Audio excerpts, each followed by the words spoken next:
Zdravo, dragi roditelji i nastavnici. U okviru projekta Digitalni pristupi u specijalnom obrazovanju za unapređenje jezičke razvojne oblasti uvešćemo ovu aplikaciju. Prije instaliranja preporučujemo da pogledate video za kreiranje profila i otvaranje naloga.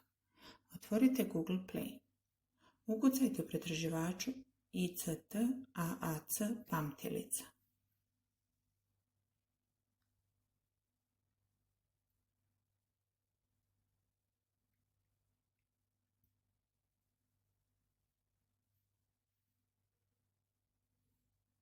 Pritisnite dugme Instaliraj.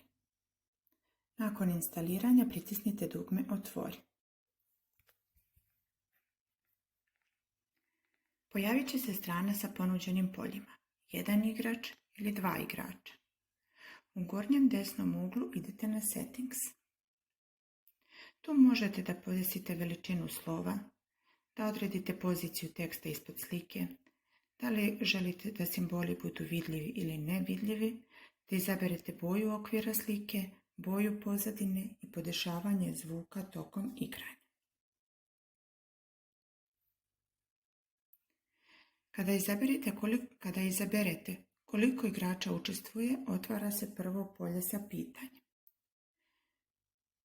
Kakve parove želiš spajati? Ponuđene opcije su glas-glas, glas-simbol, simbol-simbol. Kada izaberete parove koje želite, kliknite na ikonicu i ulazite na stranicu sa igrom memorije.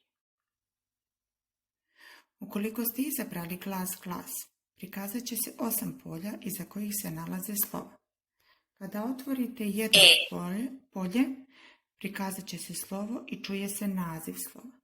Zadatak je da pronađete isto slovo.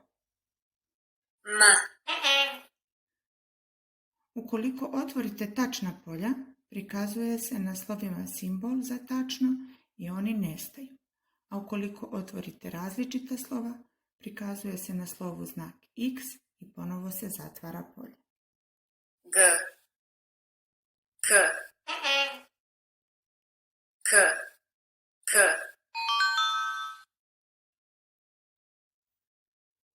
U gornjem uglu se nalazi kućica koja vam, ukoliko je otvorite, nudi mogućnost prekida igre i povratak na početnu stranicu.